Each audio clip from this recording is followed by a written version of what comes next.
gusto talaga nating maintindihan, Madam Chair, kung ang notice of disallowance ay, so syempre, papaliwanag pa nila yan, kung paano, di ba? So, kailangan malaman din ng taong bayan na sila yung nagbibigay ng pondo para sa operations ng OVP at lahat ng mga agency. At kailangan yung maipaliwanag. So, hindi pwede yung ganyan na yung tactics na ganyan, na parang parang sorry for the pusit, na kapag nasusukol na ang pusit ay nagaano ng maitim na tinta. So ayaw natin ng ganun, Madam Chair, kasi yung atin namang pinag-uusapan dito ay budget, no? So wag naman mag-ugaling pusit ang Office of the Vice President. At this point, the chair rules that we shall proceed, so the Honorable Franz Castro may now proceed with her interpellation. You have the floor, ma'am.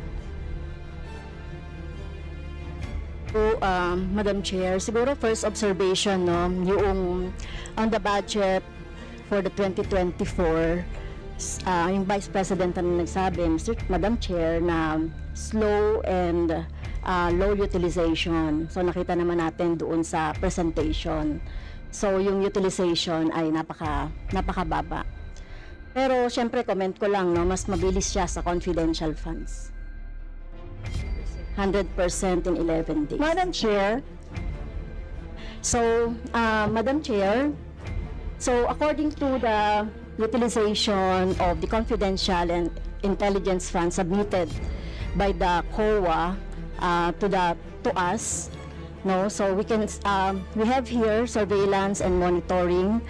Sabihin ko lang, Madam Chair, no, yung purchase of information out of 125 million confidential funds in 2022, purchase of information 14 million, payment of reward 10 million, rental and other incidental expenses relative to the maintenance of safe houses 16 million, purchase of supplies 35 million, provision of medical and food aid 40 million, payment of incentives or traveling relative to confidential operations 10 million. So a total of 125 million conducted surveillance in 132 areas in 11 days. So 100% utilization.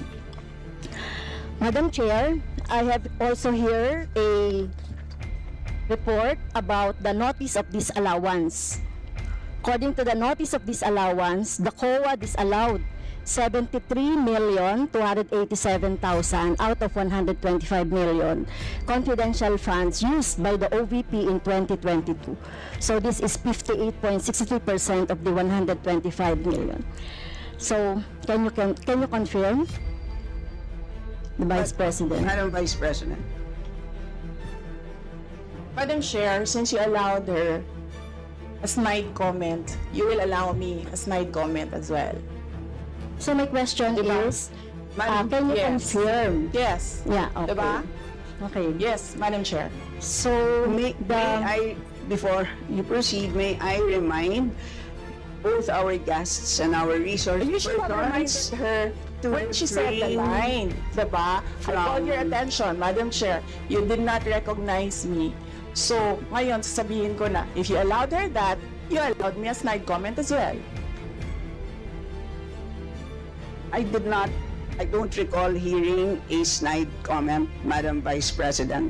Ang snide comment, that's a matter of judgment. So please proceed Secretariat, Madam Chair, I would like the Secretariat to repeat the first 3 lines of the comments. well, point of order, Madam Chair. Point of order, Madam Chair, kasi parang... So let's please proceed with the answer. Point of order, Madam Chair, kasi parang siya yung nagpe-preside eh. Yes, Kasi inuutusan mo yung secretariat natin sa Committee on Appropriation. yes. Alam mo, diba? So, Yes, thank you, Madam Madam Vice Chair. President, please proceed with the response. There's a question. Please proceed with the response. Madam Chair, I do not understand bakit a person convicted of child abuse is still sitting in a seat Point of in the order, House of Ito yung Representatives. sinasabi natin na dinadivert ang ang usapan sa ating budget hearing. Kung nagawa po niya yan sa Senado, Madam Chair, dapat hindi natin yan pahintulutan dito sa Kamara. You allowed her a snide comment and then you will not allow Please wait a to be snide recognized. comment? Excuse me, our members and our guests. warn please, you. Please wait Don't to go be to this rabbit hole. Please wait to be acknowledged before you speak. Okay, so at this point, Honorable Manuel. Madam Chair, again, it's another point of order kasi kapag may mga deliberation tayo, we should stick to the topic. Hindi pwede, Madam Chair, na dinadivert natin yung usapan para hindi natin sagutin yung tanong ng mga mambabatas natin. This is actually the best opportunity, formal proceedings, nakikita po ng publiko para malaman anong sagot ng Vice Presidente. So hindi po natin napapayagan ang ganong mga argumento na hindi naman tumutumbok dun sa topic natin. So, Okay, Madam Vice Chair, President, there's I a will make this question. easy for Please- you. Please make Sige, ma'am. your responses direct to the point. Sige, ma'am. I will make this easy for you. What rules are we using for this budget hearing? We have our rules Yes, ma'am. adopted by the Committee on Appropriations. Right, okay. We searched for that rule. So, we only found the general rules. So, we have a copy of the rules for the budget hearings. Well, as far as I'm concerned, mas importante ang rules para sa amin. Kayo po, ang kailangan nyo lang marinig is yung acknowledgement for you to begin to speak. Yun lang po ang pinaka-importante para sa guests. Sa totoo lang po. Yes, ma'am. So, ang pinaka-importante, yes, you may proceed. At saka po yung adjournment. Yun lang po. Yung termination po. Yun ang pinaka-importante lang po. For the rules, yun ang ay importante para sa members. But we may provide the copy to you. Yes, So ma'am. please proceed and answer the May we question. request a copy? Yes, yes, absolutely. But Yes. please, there is a question. And do you want us to repeat the question? And we will not penalize you all the time. I don't You can repeat the facts from the notice of disallowance. I don't need the repeat of Honorable the Franz. question. Yes, Honorable Franz Castro, you may repeat your question on the notice of disallowance, I believe. Yeah, tama, Madam Chair. So according to COA, the notice of disallowance is amounted to 73,287,000 out of 125.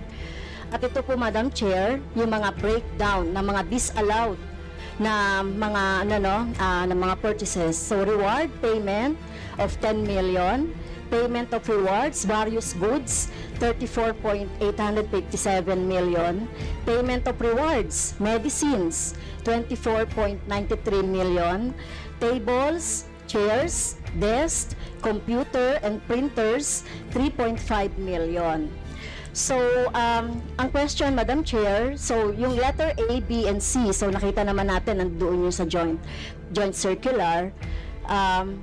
How about yung ito, no? How about yung mga tables, chairs, desktop, computer na umabot po ito sa 3.5 million. So, pwede bang maipaliwanag kung bakit ito pinurchase, Madam Chair? Madam Vice President. Madam Chair, I still request for the rules of the budget hearings. Okay, Vice President. gusto mo sagutin ko, ma'am. Yes, Madam. This is a hearing of the budget of 2025. Nasaan dito ang confidential funds? Yung tanong niya, Madam confidential Chair. funds. Nasaan dito?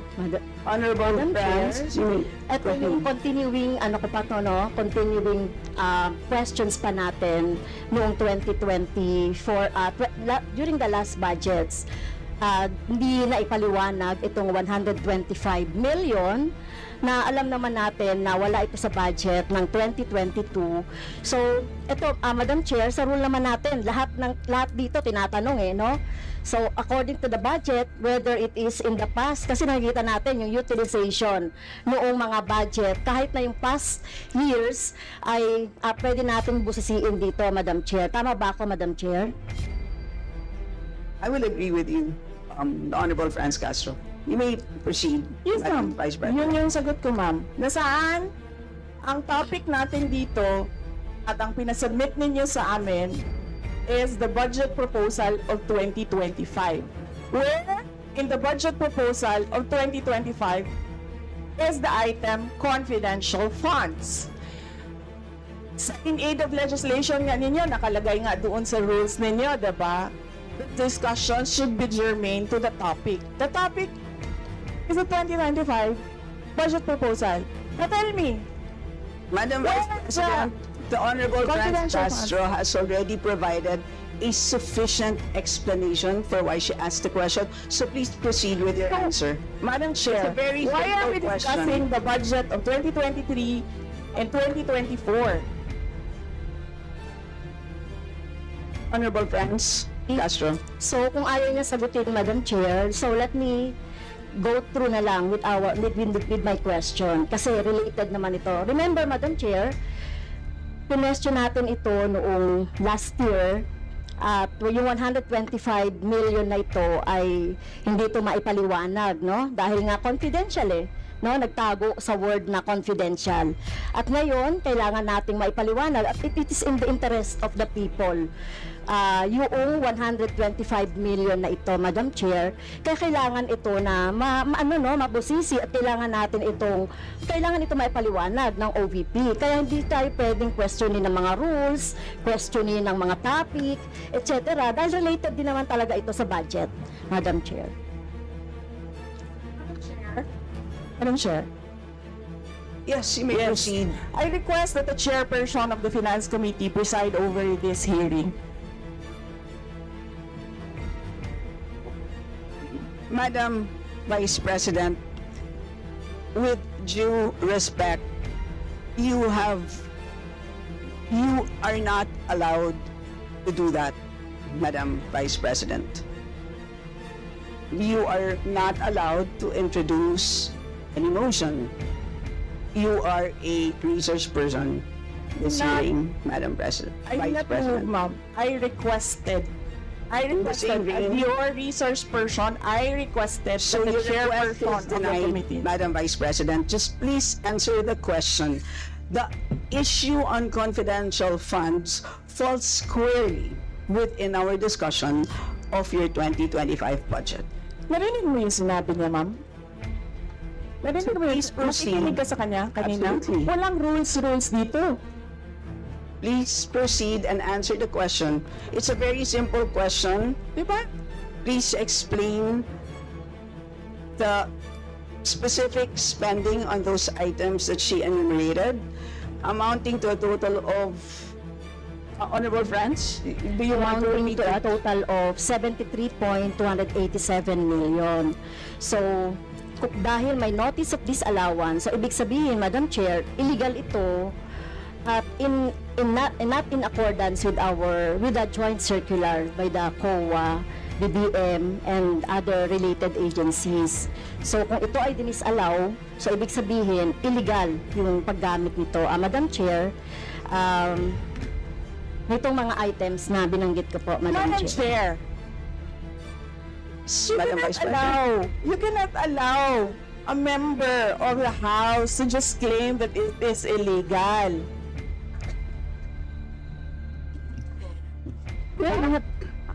That is a notice of disallowance.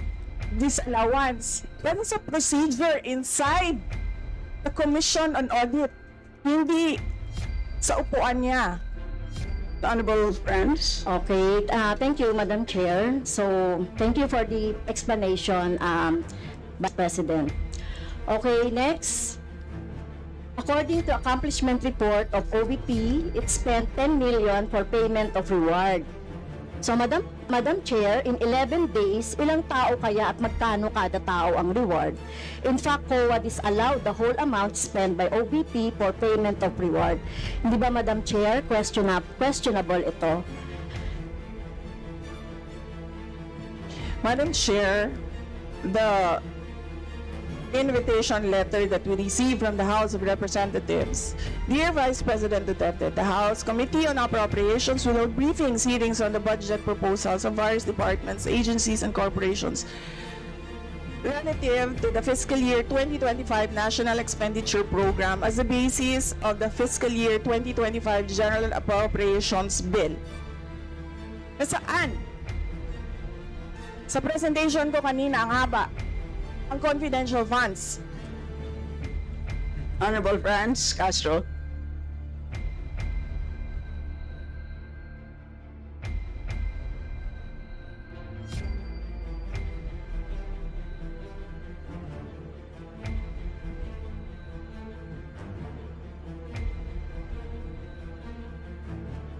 Can we request our technical people to fix the mic?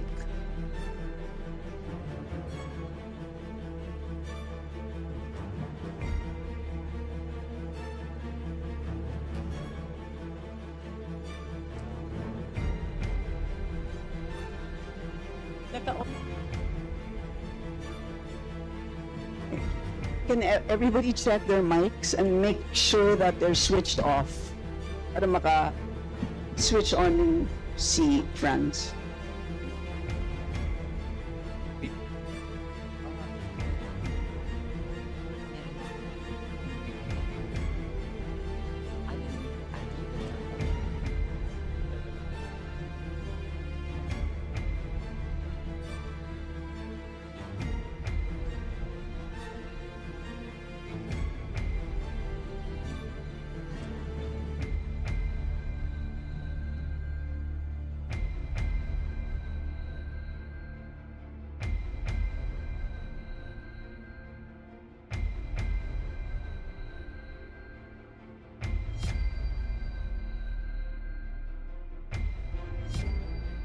Madam Chair, point of order lang ulit, Madam Chair.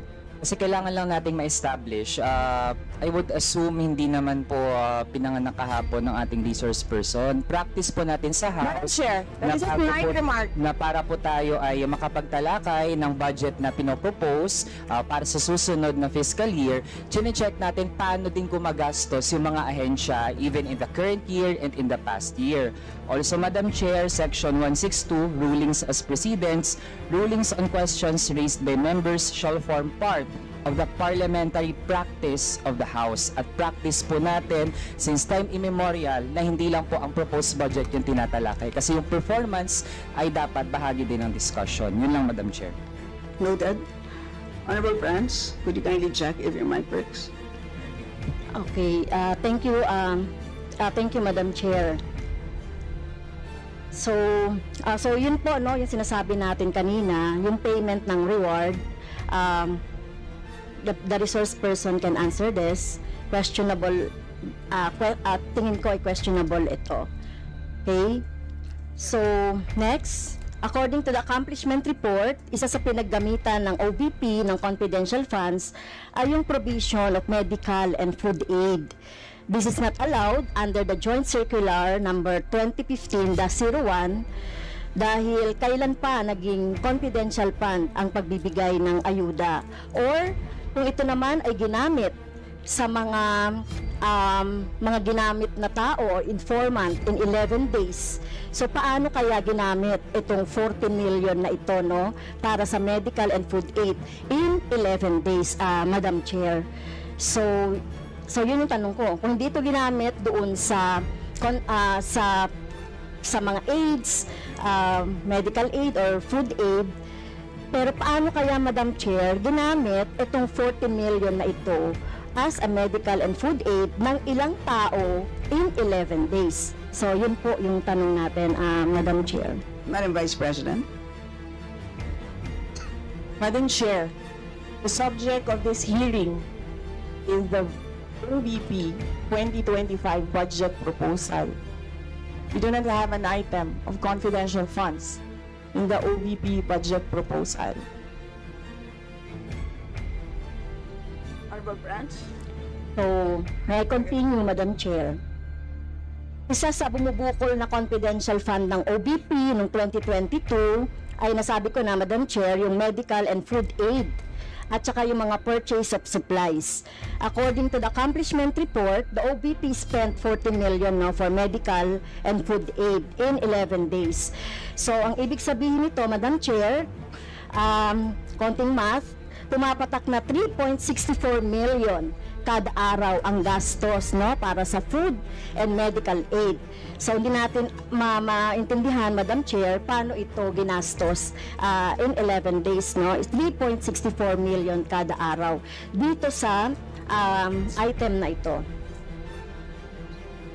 Madam Vice Do you want to President. comment? Madam Vice President. I did not call you, ma'am. It was Representative Arroyo who called you. The chair would like to remind both the resource persons and the members to please wait to be acknowledged before you speak. Yes, ma'am. So, Tinawag you mo mean, ako. yes, For what, ma'am? to respond. So any comment, Madam Chair, dun sa sinabi natin based dun sa accomplishment report.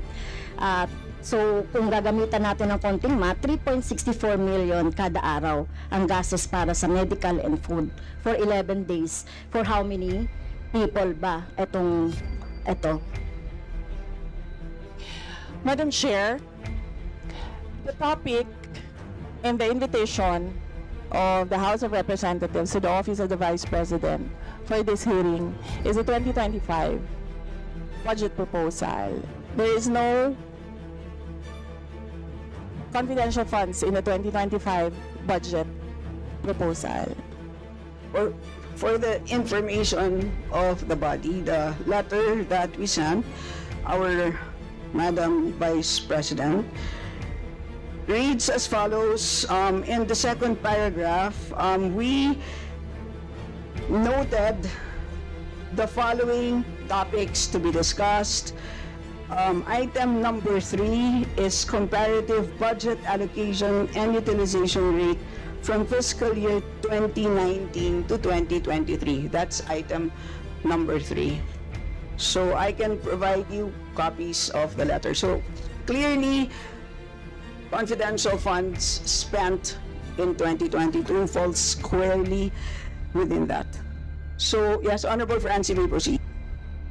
Yes, Madam Chair. So, mukhang hindi na tayo sasagutin ng hindi na ako sasagutin ng ating Vice President. So, sa bawat sagot kasi na ganyan ng ating Vice President, for the record, since ayaw magpaliwanag ang VP, so ibig sabihin nito, yung paggastos ng 125 million ay na pera ng taong bayan ay hindi maipaliwanag. So, yun lang, Madam Chair. Kaya hinihiling natin sa Vice President o OVP na kailangan na maipaliwanag itong mga sinasabing item dito. Anyway, Madam Chair, sa kanila naman nanggaling, no, yung utilization of confidential and intelligence fund.